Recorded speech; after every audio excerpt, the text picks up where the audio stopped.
अल्लाहु अकबर, अल्लाहु अकबर, कि अल्लाह सबसे बड़ा है, अल्लाह सबसे बड़ा है, कि इसके कान में पहली अजान ये जाने चाहिए, अल्लाह ही इस दुनिया जहान का रब है, और तुझे पैदा करने वाला, तुझे पालने वाला, तुझे जिलाने वाला, तुझे खिलाने वाला, तुझे खुशी गमी देने वाला, तुझे हर चीज़ देने वाला, और फिर आखिर मौत देने वाला भी अल्लाह है। और निकाह बहुत खूबसूरत रिश्ता है। आज देखा गया कि छोटी छोटी बातों में शादी यहाँ होती है, पता चलता तलाक होती है। अल्लाह हिफाजत फरमाए। हज़रत अली रदी अल्लाह तआला अन्हु को नबी अलैहि सलाम ने फरमाया कि अली तलाक से बचना रदी अल्लाह तआला अन्हु, कि जब तलाक होती है यानी नहीं बनती, आपस में कोई ख़ानदान के बड़े बैठते हैं, समझाते, नहीं बनती, तो शरीयत के दायरे में जो उसूल जवाब है पहले तो बचना चाहिए। तो कहा कि जब तरतीब के साथ भी होती है तब भी अल्लाह का अर्श कांपता है, यानी तलाक इतनी बुरी चीज़ है। और निकाह जल्दी करने का सबसे बड़ा फ़ायदा ये है कि अल्लाह से मांगनी चाहिए नेक औलाद, खूबसूरत औलाद हो जाए। जब औलाद हाथ में आती है तब देखते हैं कि यार मैं इस उम्र पे आ गया, 35-40 साल का हो गया, 45 साल का, अब औलाद हो रही है, अब ये बड़ी कब होगी, इसकी तालीम और तरबियत कैसे करेंगे।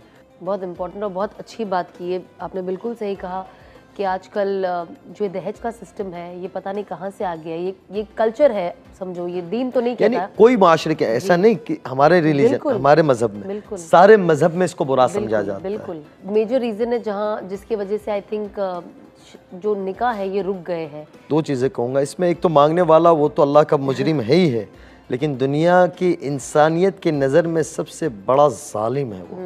और दूसरी तरफ ये है कि आज माशरा जो हो गया कि भाई इन्होंने 10 लाख की हम 20 लाख की करेंगे, इन्होंने 50 लाख का डेकोरेशन और कपड़े और चीज़ें थी, हम 1 करोड़ का करेंगे, इन्होंने ये कैटरिंग की, हम ये कैटरिंग करेंगे। बट आई थिंक इन दोनों के बीच में बीच वाले पिस जाते हैं, लेकिन इससे भी बचना चाहिए। इसलिए कहा ना मैंने कि निकाह को सादा और सुन्नत तरीके से करना चाहिए, सुन्नत में आसानी है। सना माशाल्लाह आपने मेरे से काफ़ी बातें की, अल्लाह करे ये सारी बातें आपके मुझे भी अल्लाह समझा दे, मेरी अमल में भी ले आवे, आप में भी लावे, देखने वालों में भी लावे, इसको अल्लाह फ़ायदेमंद बनावे। लेकिन मैं भी अब आपसे 2-3 बातें पूछूं, ऐसे ही मैं पूछता रहता हूँ। पहले तो ये बताए, पहले तो इसकी बहुत मुबारकबाद दूंगा और दुआ है दिल से कि अल्लाह इसको कामयाब करे, आपकी एक पहल है, अल्लाह इसको कारामत बनावे, अल्लाह आपको भी मुझे भी सबको इखलास भी दे। तो पहले तो बताएं कि ये जहन में कैसे आया कि ये इस तरीके से रौनक रमज़ान को किया जाए, नाम भी आपने बड़ा अच्छा पसंद किया।